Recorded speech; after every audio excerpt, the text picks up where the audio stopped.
नमस्ते दोस्तों, मैं डॉक्टर शीतल आप सभी का डॉक्टर शीतल्स होम्योपैथी में स्वागत करती हूँ।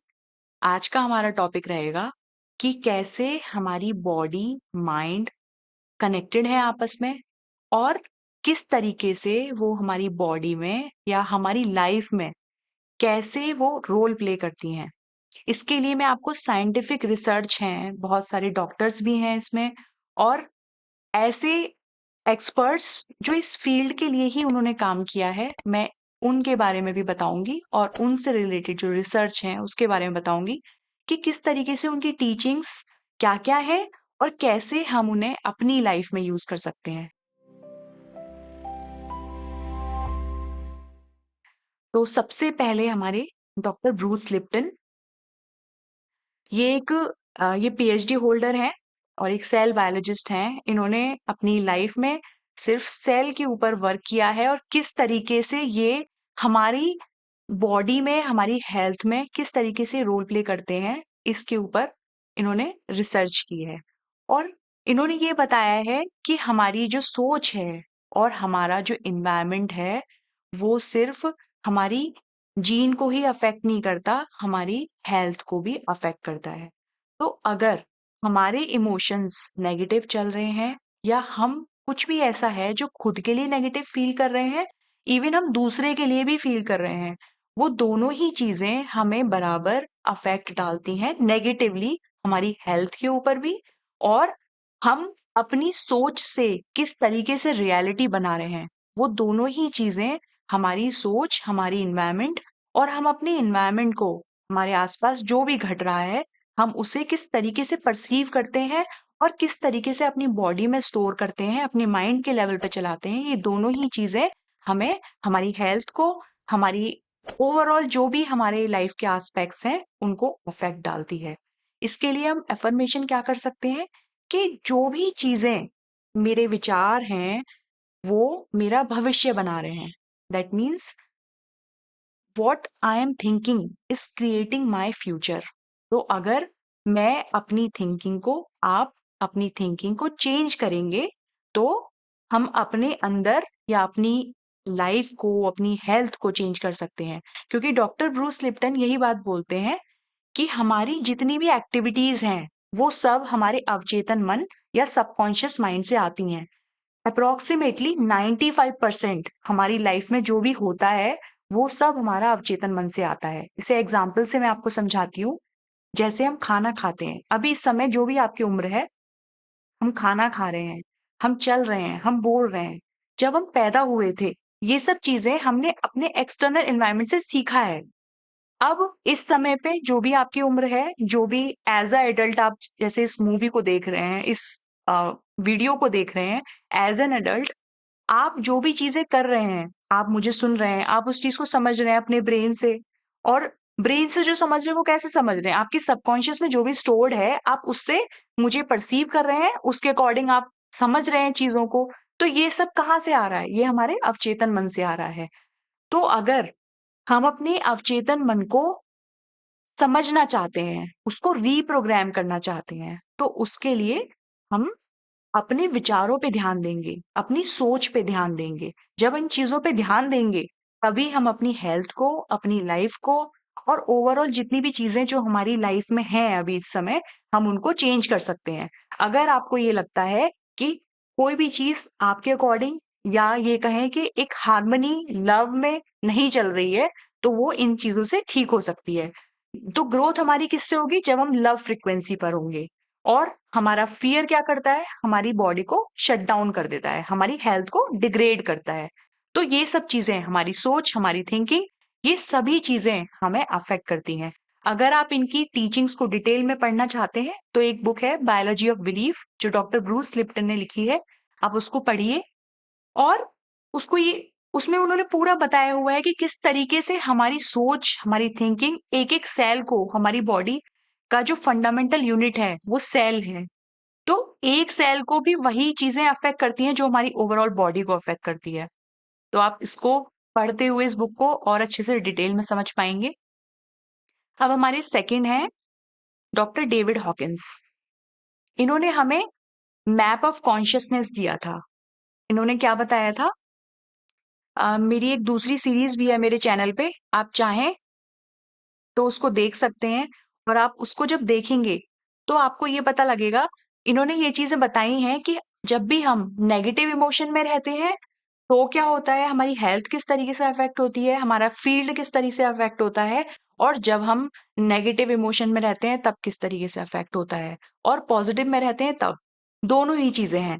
तो इन्होंने जो स्केल दिया है मैप ऑफ कॉन्शियसनेस का, उसमें इन्होंने ये बताया है कि हम जब भी 200 फ्रिक्वेंसी से नीचे रहते हैं, कौन कौन से इमोशन है उसमें, फियर, एंगर, गिल्ट, हमारा डर हो गया, हमारा गुस्सा हो गया, या इसी से रिलेटेड जुड़ी हुई चीजें हो गई हमारी, वो सब जब हम रहते हैं तो हम वीक फील करते हैं, हमारी इम्यूनिटी वीक होती है, हमारी कॉन्शियसनेस भी डाउन होती है। और जब हम 200 फ्रिक्वेंसी से ऊपर होते हैं, मतलब हमारे ग्रैटिट्यूड की फीलिंग हो गई, धन्यवाद की भावना हो गई, लव की फ्रीक्वेंसी हो गई, हार्मनी हो गई, ब्लिस हो गया, हैप्पीनेस हो गई, जॉय हो गई, बहुत सारे हमारे हायर फ्रीक्वेंसी इमोशंस हैं जो 200 के ऊपर हैं। जब हम इसमें होते हैं तो उसकी वजह से क्या होता है कि हमारा जो फील्ड है वो रेज होता है, वो बढ़ता है, हमारी कॉन्शियसनेस भी रेज होती है। तो जितना ज्यादा हम अपनी अवेयरनेस को देखते हुए कि मेरे अंदर किस तरीके के विचार ज्यादा चल रहे हैं, उनको देखते हुए, अगर वो नेगेटिव इमोशन है उन पे काम करते हुए, जब हम इन चीजों पर वर्क करेंगे और वर्क करते हुए हम आगे बढ़ेंगे, तो हमारी जो कॉन्शियसनेस है वो रेज होगी। इसके लिए इन्होंने क्या चीज बोली है, आप अफर्मेशन क्या कर सकते हैं कि मैं अपने आप को पूरी तरह से, जो डिवाइन विल है, जो डिवाइन पावर है, उसे सरेंडर करता हूं या करती हूँ।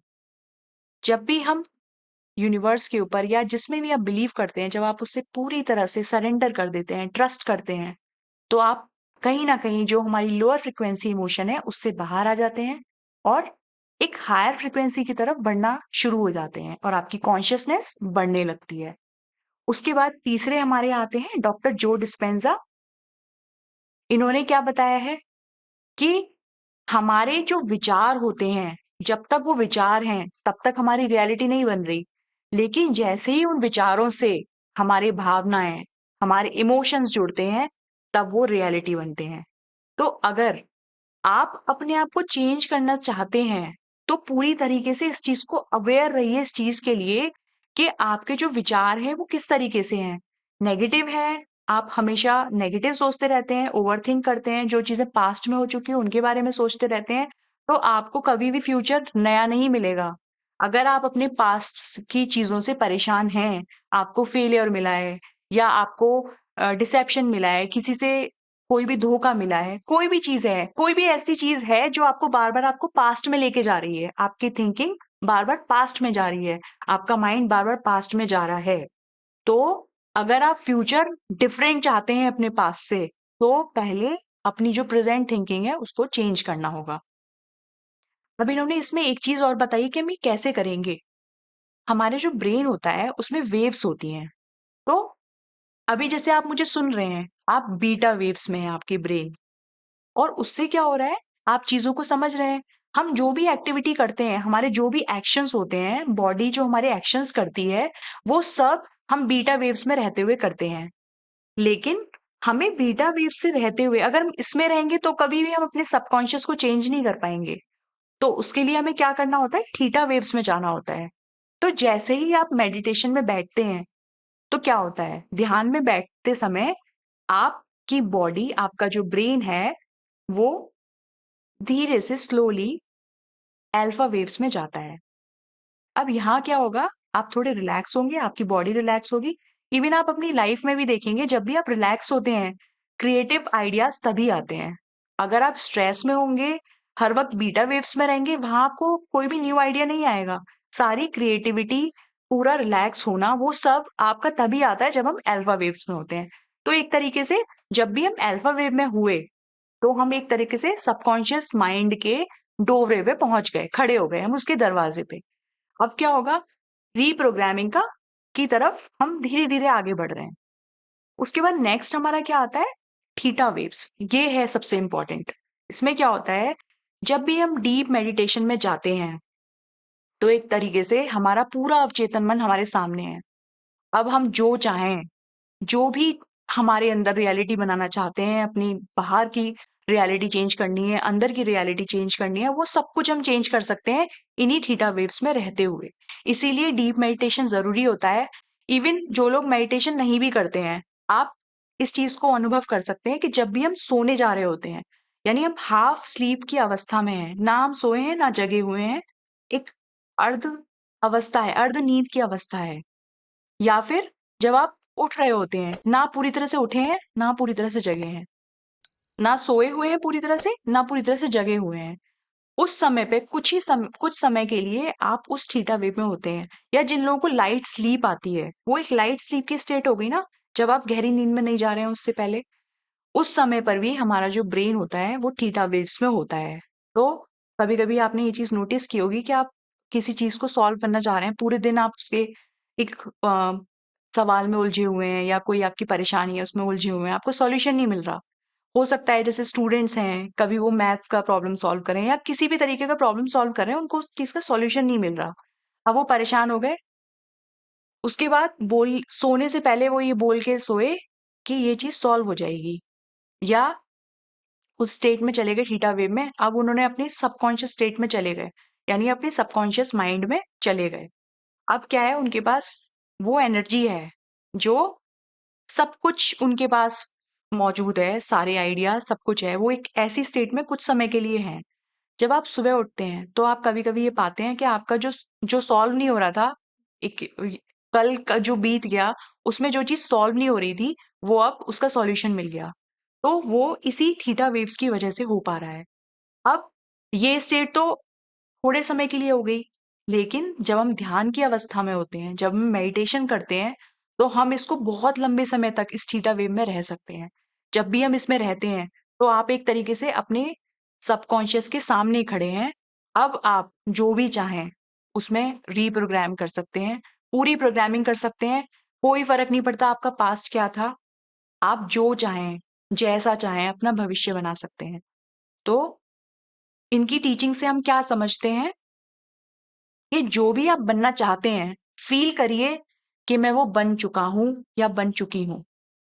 हो सकता है इनिशियली आपको डाउट आए इस चीज़ पे, ये बोलने में भी थोड़ा अजीब लगे कि अभी तो मेरी एक्सटर्नल जो चीज़ें हैं, जो एक्सटर्नल एनवायरनमेंट है, जो रियलिटी है, वो चेंज नहीं हुई है। बट सब कुछ सबकॉन्शियस में है, सब कुछ अवचेतन मन की वजह से हो रहा है। तो जब हम अपने अवचेतन मन को चेंज करेंगे, उसको वो मैसेज देंगे बार-बार कि जो भी मैं बनना चाहता हूँ, वो मैं बन चुका हूँ। तब वो सिग्नल उसमें जाएगा, वो मेमोरी उसमें स्टोर होगी, कोर मेमोरी बनेगी और उसके बाद ही फिर वो रियलिटी जो आप चाहते हैं, वो बनेगी। उसके बाद हमारी आते हैं मिसेस लुईस हे। इनकी बुक है You Can Heal Your Life, बहुत अच्छी बुक है। अगर आपने अभी तक नहीं पढ़ी है, तो आप उसको ज़रूर पढ़िएगा। उसमें सबसे इम्पोर्टेंट जो उनकी खुद की लाइफ है, उसमें उन्होंने बताया है कि कैसे उनको कैंसर था और डॉक्टर्स ने उनको ऑपरेशन का बोला था। उसके बाद उन्होंने 3 मंथ्स लिया और बिना किसी मेडिसिन के उन्होंने अपना कैंसर हील किया, सिर्फ़ अपनी सोच और अपनी लाइफ़स्टाइल चेंज करके। तो जब कैंसर जैसी चीज़ जो हम सुनते हैं और उसके बाद सबसे पहले हमारे मन में क्या आता है? फ़ियर ऑफ डेथ आता है। तो उन्होंने उस चीज़ को सही किया। तो सोचिए कि छोटी से छोटी-छोटी बीमारी हो गई या और भी चीज़ें हैं, आप अपनी लाइफ़ में किस तरीके से चेंज कर सकते हैं। तो उन्होंने यही चीज़ें बताई हैं कि कैसे हमारा शरीर हमारे मन का दर्पण है। हमारी बॉडी हमारे थॉट्स का ही मिरर है। वो हर चीज़ हमारी बॉडी में जो भी चीज़ें हो रही हैं, वो सब कुछ यही बता रहा है कि हमारे अंदर मन में क्या चल रहा है। तो अगर आप बहुत लंबे समय से दवाइयाँ ले रहे हैं, आपको रिलीफ़ नहीं मिल रहा, आपने अलग-अलग डॉक्टर्स चेंज कर लिए, आपने पैथीज़ अलग-अलग ट्राई कर ली, पर कहीं भी आराम नहीं मिल रहा है, तो सोचिए कि क्या चीज़ है, जब से बीमार होने शुरू हुए थे, क्या लाइफ़ में चेंज आया? मेरी सोच कैसे चेंज हुई? पहले मैं किस तरीके से सोचता था या सोचती थी और उसके बाद मैंने कैसे सोचना शुरू किया? मेरी सोच में क्या परिवर्तन आया? इन चीज़ों पे जब आप ध्यान देंगे, तो आप अपनी इन चीज़ों को, अपनी किसी भी बीमारी को ठीक कर सकते हैं। तो डेली अफ़र्मेशन क्या करना है, इनकी टीचिंग्स के अकॉर्डिंग अपने आप को बोलिए कि मैं अपने आप से प्यार करता हूँ या करती हूँ, और मैं जैसी भी हूँ, मैं जैसा भी हूँ, अपने आप को पूरी तरह से स्वीकार करता हूँ। ये एक सेंटेंस अगर आप रोज अपने आप को मिरर में देख के बोलेंगे, तो आप अपना जीवन बदल सकते हैं। क्योंकि सेल्फ लव, खुद को माफ करना, खुद को प्यार करना और दूसरे को भी माफ करना, ये चीजें जब हम करते हैं, तो हम अपनी बॉडी को बहुत जल्दी सही कर सकते हैं, बहुत जल्दी हेल्थ में ला सकते हैं, अपनी बॉडी को हेल्दी बना सकते हैं। अब लास्ट में हमारे हैं डॉक्टर हैमर। अब ये जो डॉक्टर हैं, ये बहुत कंट्रोवर्सी में रहे थे। इनका रीजन क्या था कि इनकी जो रिसर्च थी, उसमें इन्होंने ये बोला था कि आप अपने आप को, आपकी बॉडी में, आपके माइंड में, आपकी साइकी में वो क्षमता है कि आप अपने आप को सेल्फ हील कर सकते हैं विदाउट एनी मेडिकेशन। ये जो ये जो चीज उन्होंने बोली, जो चीज उन्होंने साबित की थी, प्रूफ की थी, उसकी वजह से इनका लाइसेंस भी कैंसिल हो गया था। तो अगर आप चाहें तो इनके बारे में आराम से पढ़ सकते हैं डिटेल में। मैं थोड़ा सा आपको ब्रीफली डिस्क्राइब करती हूँ इनके बारे में। तो इन्होंने क्या बताया था, हम साइकी, ब्रेन और बॉडी, ये तीनों चीजें कनेक्टेड हैं। और इन्होंने एक टर्म दी थी, डीएचएस, डर्क हैमर सिंड्रोम। इसका मतलब क्या, इन्होंने इसको नाम दिया था और ये बोला था कि पहले हम साइकी के लेवल पे शॉक में जाते हैं, किसी तरीके का एक इमोशनल कन्फ्लिक्ट आता है, और वो इमोशनल कन्फ्लिक्ट हमारे ब्रेन में, उन्होंने अपने पेशेंट्स में सीटी स्कैन किया था उनके कंसेंट से, तो उसमें उन्होंने पाया कि कुछ अनयूजुअल पैटर्न्स देखे उन्होंने उन उन पेशेंट्स के ब्रेन के सीटी स्कैन में। उसके बाद उन्होंने देखा कि कौन सा पार्ट है, कौन सा ऑर्गन है बॉडी में जो इसको कंट्रोल कर रहा है, वहीं पे बीमारी चल रही थी। तो इन्होंने देखा कि साइकिक लेवल पे, मतलब पहले इमोशनल कन्फ्लिक्ट आया, उसके बाद ब्रेन में वो चीज दिखाई दे रही है, और सेम ही चीज बॉडी में दिखाई दे रही है। मतलब आपका जो विचार है, जो नेगेटिव विचार है, वो तीनों चीजों पे एक साथ हिट कर रहा है।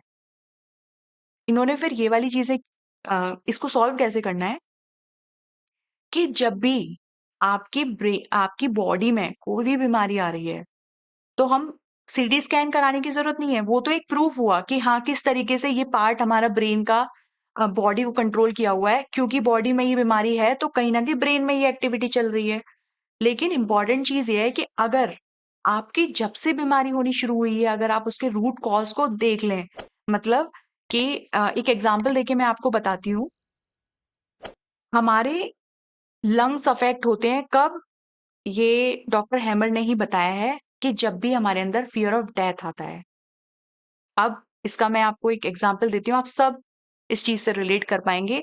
कोविड हुआ था, नॉर्मल कोल्ड था, कोराइजा था, वो सिम्टम्स जो सिर्फ नाक तक रहते थे, कभी कभी सोर थ्रोट तक रहते थे, जो कोल्ड वेदर चेंज होने पे इतना इतना ही रेस्पिरेटरी सिस्टम को अफेक्ट करता था, वो लंग्स तक पहुंच गया। और लंग्स क्या है, एक तरीके से हमारी जो एयर है वही हमें जीवन दे रहा है। हमारी बॉडी चल रही है क्योंकि हम सांस ले रहे हैं। हम बराबर अपने इन्वायरमेंट से, या कहिए कि अपने जो भी अर्थ प्लेन पे हम रह रहे हैं, हमारी बॉडी कनेक्टेड है किस चीज से, एयर से कनेक्टेड है। अब इतना फियर आ गया अपनी डेथ को लेके कि जो लंग्स, आराम से हम नेक्स्ट मोमेंट पे सांस है या नहीं है, हम इसके बारे में नहीं सोचते, हम लेते रहते हैं ना, अनकॉन्शियसली हम ले रहे हैं, सांस ले रहे हैं। लेकिन फियर ऑफ डेथ इतना ज्यादा कि अब सांस भी नहीं ली जा रही। वो चीज जो इजीली अवेलेबल है, वो भी हम नहीं कर पा रहे हैं। क्या है उसके पीछे, चल रहा है जो थॉट, चल रहा है जो इमोशन, वो है फियर ऑफ डेथ, मरने का डर। क्या अफेक्ट हुआ, लंग्स अफेक्ट हुए। तभी आप देखोगे जहाँ जो ट्यूबरक्लोसिस, टीबी जो होता है लंग्स का, आप उन पेशेंट्स में भी अगर देखोगे तो कहीं ना कहीं फियर ऑफ डेथ उनके यहाँ भी, उनमें भी चल रहा होगा। तो अगर हम इस चीज को फाइंड आउट कर लेते हैं, इसको रिलीज करा देते हैं, तो हम किसी भी बीमारी को ठीक कर सकते हैं। मैंने आपको सिर्फ एक एग्जाम्पल दिया है, हर एक बीमारी के पीछे इसी तरीके के हमारे माइंड के लेवल पे जो साइकिक कारण होते हैं, साइकोलॉजिकल रीजंस होते हैं, वो हर एक चीज के लिए होते हैं। तो जब हम कन्फ्लिक्ट से बाहर आ जाते हैं, जब हम उसको रिजॉल्व कर लेते हैं, तो हम हीलिंग में जाने लगते हैं। इसी तरीके से सारी चीजें, सारी बीमारियां सब इसी तरीके से वर्क कर रही हैं।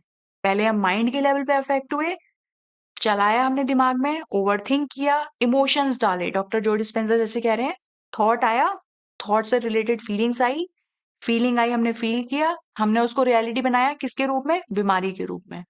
हर एक बीमारी ऐसे ही नहीं आती है। पहले हमारे अंदर इमोशनल कन्फ्लिक्ट आता है, कोई ना कोई इमोशनल पैटर्न होता है, कोई ना कोई हमारे माइंड के लेवल पे जो मेंटल पैटर्न होता है वो चल रहा होता है, और उसके बाद ही हम उसे रियलिटी में बीमारी के रूप में लेके आते हैं। तो हमने जितने भी हमने 5 ये एक्सपर्ट्स पढ़े, इन सब में क्या कॉमन है? आप सोचिए क्या चीज कॉमन है? ये सब ये बता रहे हैं कि हमारी सोच, हमारे इमोशंस, हमारे अंदर जो भी चल रहा है, जो इनर वर्ल्ड में चल रहा है, क्योंकि हम अपने शरीर के द्वारा, मन के द्वारा ही आउटर वर्ल्ड से कम्युनिकेट कर रहे हैं। तो जो भी चीजें हमारे इनर वर्ल्ड में चल रही हैं, वही चीज हमारी हेल्थ में भी दिखेगी, और वही चीज हमारी डेस्टिनी भी बना रही है।